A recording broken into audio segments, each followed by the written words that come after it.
भारतीय संविधान का निर्माण पार्ट 3। इसके पहले हम लोगों ने पार्ट 1 पार्ट 2 को देखा।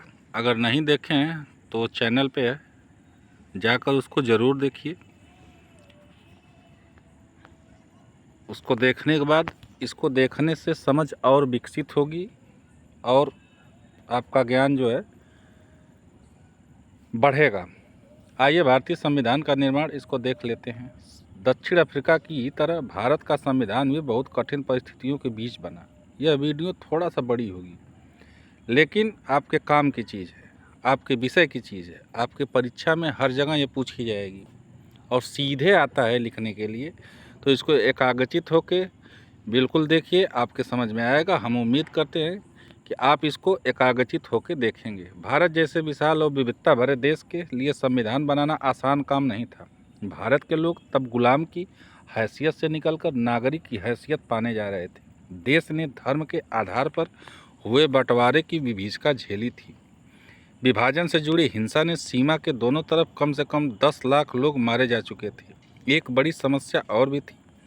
अंग्रेज़ों ने देशी रियासतों के शासकों को यह आज़ादी दे रखी थी कि वह भारत या पाकिस्तान जिसमें इच्छा हो अपनी रियासत का विलय कर दे या स्वतंत्र रहे।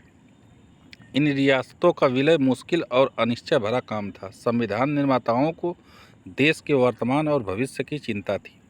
संविधान निर्माण का रास्ता।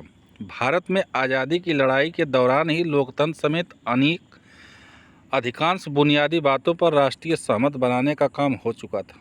हमारा राष्ट्रीय आंदोलन सिर्फ एक विदेशी सत्ता के खिलाफ संघर्ष भरा नहीं था। यह न केवल अपने समाज को फिर से जगाने का, वरन अपने समाज और राजनीति को बदलने और नए सिरे से गढ़ने का आंदोलन भी था। 1928 में ही मोतीलाल नेहरू और कांग्रेस के 8 अन्य नेताओं ने भारत का संविधान लिखा था। 1931 में कराची में हुए भारतीय राष्ट्रीय कांग्रेस के अधिवेशन में एक प्रस्ताव में यह रूपरेखा रखी गई थी कि आज़ाद भारत का संविधान कैसा होगा। इन दोनों ही दस्तावेजों में स्वतंत्र भारत के संविधान में सार्वभौम वयस्क मताधिकार, स्वतंत्रता और समानता का अधिकार और अल्पसंख्यकों के अधिकारों की रक्षा की बात कही गई थी। अंग्रेज़ों ने जिस विधायिका का गठन किया था वह बहुत कमज़ोर थी।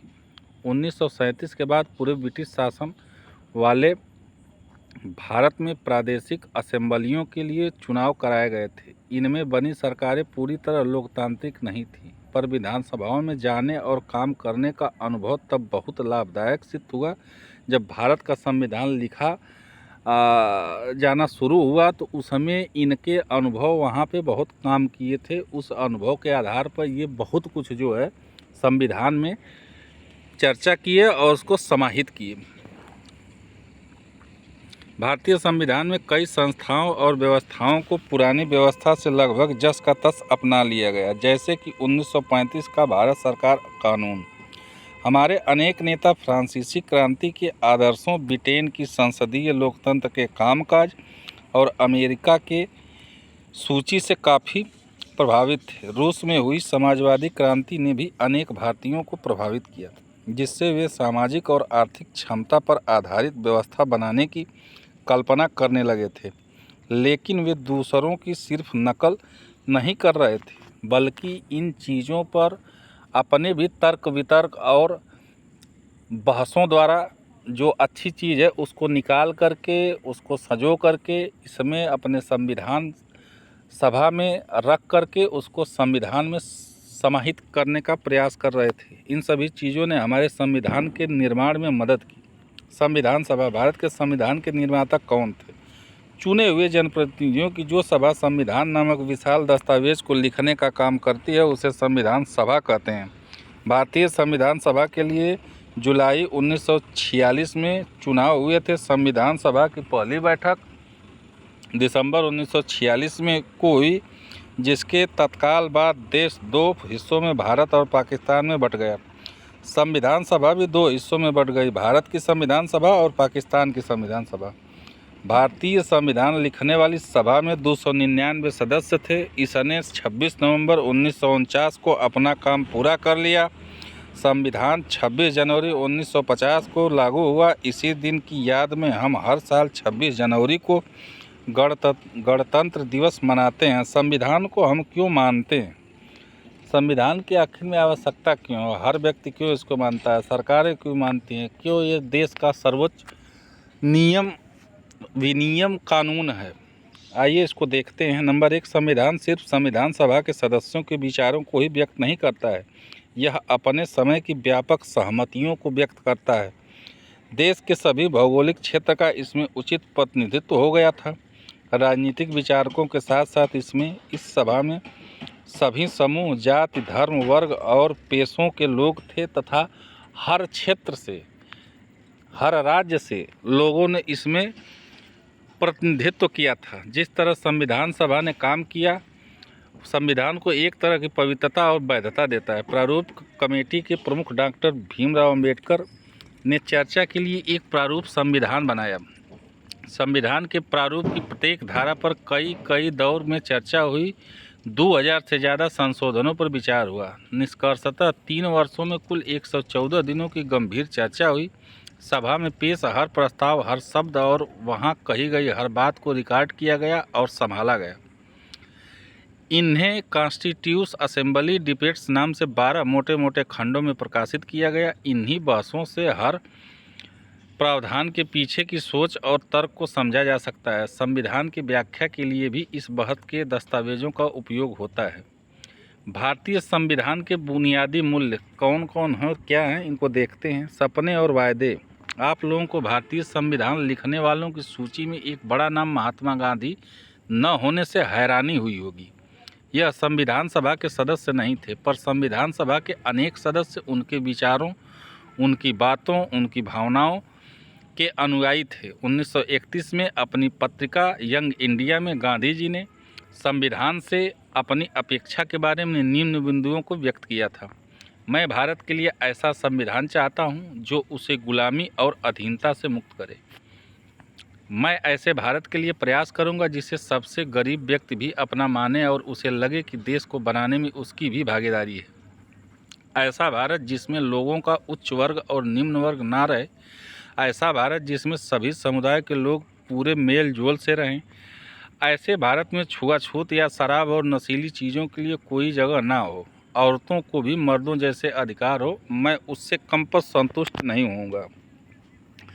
भेदभाव और गैर बराबरी मुक्त भारत का सपना डॉक्टर अंबेडकर के मन में भी था, जिन्होंने संविधान निर्माण में महत्वपूर्ण भूमिका निभाई। असमानता कैसे दूर की जा सकती है, इसके बारे में उनके विचार दूसरों से अलग थे। उन्होंने अक्सर गांधी और उनके नज़रिए की कटु आलोचना की। संविधान सभा में दिए गए अपने अंतिम भाषण में उन्होंने अपनी चिंताओं को बहुत स्पष्ट ढंग से रखा था।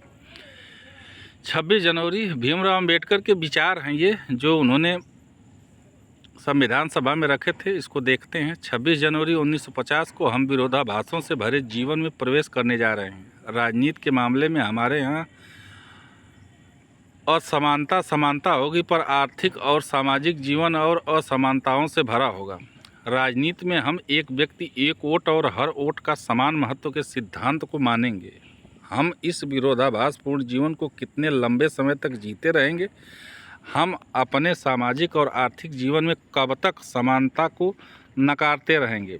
अगर यह नकारना ज़्यादा लंबे समय तक चला तो हम अपने राजनीतिक लोकतंत्र को ही संकट में डालेंगे। हम 15 अगस्त 1947 की मध्य रात के समय संविधान सभा में दिए जवाहरलाल नेहरू के प्रसिद्ध भाषण की कुछ पंक्तियों को याद करें और देखेंगे। आइए देखते हैं क्या है। वर्षों पहले हमने अपनी नीयत के साथ साक्षात्कार किया था और अब वक्त आ गया है कि हम अपने वायदों पर अमल करें। पूरी तरह या हर तरह से नहीं तो काफ़ी हद तक। घड़ियां जब ठीक मध्य रात्रि का घंटा बजाएगी, जब सारी दुनिया सोती होगी, तब भारत नए जीवन की शुरुआत करेगा, आज़ाद होगा। इतिहास में कभी कभार ही सही, पर एक ऐसा क्षण जरूर आता है जब हम पुराने को छोड़कर नए में प्रवेश करते हैं। जब एक युग का अंत होता है और जब लंबे समय से किसी राष्ट्र की दबी हुई आत्मा प्रस्फुटित होती है, आवाज़ पाती है। ऐसे पवित्र क्षण में हम अपने आप को भारत और उसके लोगों तथा उससे भी अधिक मानवता की सेवा में समर्पित करें।